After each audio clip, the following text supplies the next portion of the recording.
Welcome back to the Fins Up Network, Dolphins fans. Today's player in our NFL draft player profile preview is relevant for a couple of different reasons. First, he plays a center that a lot of us believe is still a position to prioritize moving forward. Still need to add some pieces there. Number two, he came in for an official workout with the Dolphins on Wednesday. So I was already planning on doing a preview video on Zach Tom, the center out of Wake Forest. But when you come in for that official workout, you find yourself bumping up the list. So you can see his height and his weight and his combine measurables right there. But before we get started, if you like what you hear about Tom, if you've seen him playing before, if you like the idea of bringing him to compete at center, go ahead and give this a like. But your homework for the comment is I want to hear, in a perfect world, who do you see starting for the Dolphins at center in 2022? Whether that's leaving Michael Dieter there, whether that's a free agent like J.C. Treader, whether it's a guy like Tom in the draft, let me know. And then lastly, before we get started, the quest for 1,000 subscribers. We hit the goal of 500 a few videos back, but hey, let's double that. Let's go for 1,000. So let's bust into Tom now that you're all subscribed and all that great stuff.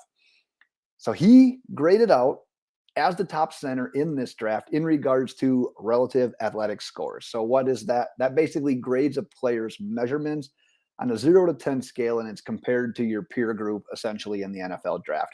And one quick interesting kind of fact to note, his brother Cameron Tom was on the Dolphins practice squad. So an interesting connection there at the very least. But during his time at Wake Forest, 23 starts at left tackle, 14 starts at center. Basically, his freshman and sophomore year was at center, his junior, senior year at left tackle, which is kind of interesting to note as well, because most teams view him as a center, which is what he played his first 2 years, and then his junior, senior year at left tackle. So it's a little bit reversed as to what you think it would be. But he started every single game the last 3 years at Wake Forest. And when you're looking at his positives, at his strengths, it's the athleticism. It's the athletic footwork to get off of this guy and get to that next level. The ability to have the speed and have the athleticism to pull in his blocking scheme. Basically, to be in the right position on each and every single play. He's got that going, and it's a lot of it is his intelligence, which what we've heard from Mike McDaniel is a huge thing for what he wants out of his center on the field, off the field. He's got it going on. He was a 3-year All ACC academic team during his time at Wake Forest. So that's what he's got going on for him. But a few things that he lacks, what he could improve on: mass, strength. I think he's struggling a little bit with the interior pressure that he's going to face at the NFL level. It's going to be more than what he already faced at the collegiate level, where he had a couple of bad reps. It's only going to get harder for him a little bit as well.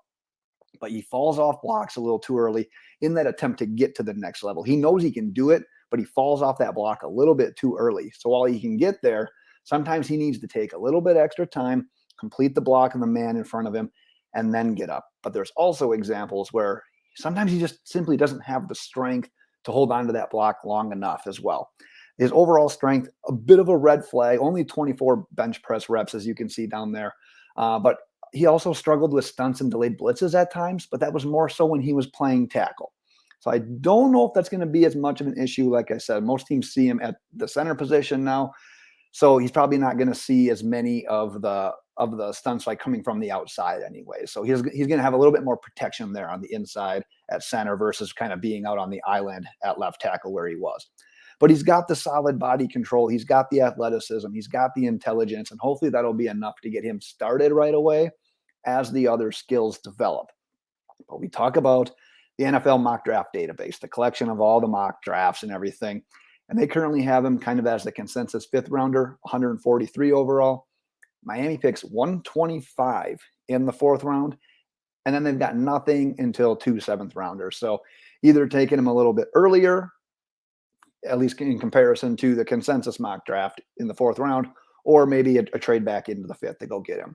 But we always end this with the potential fit with the Dolphins. In a perfect world, if they drafted him, I think the perfect fit is backing up Dieter right away. Use that first two potentially 3 years to develop, build your strength, get stronger, and just develop those skills that he's currently lacking in, with the potential of then starting at center a couple of years down the line. I think that's the perfect fit for Zach Tom, not only with the Dolphins, but any team that he would get drafted by. But that's what we've got for Tom. Like I said, if you haven't already, make sure you're hitting subscribe. The quest for 1,000 is on and in full of force here. And then, like I said, if you like what you heard, if you like his fit with the Dolphins, go ahead and give this a thumbs up. Let's hear your comments on who you want starting at center for the Dolphins in 2022. But that's my time for today. Until then, Dolphins fans, have yourself a good one.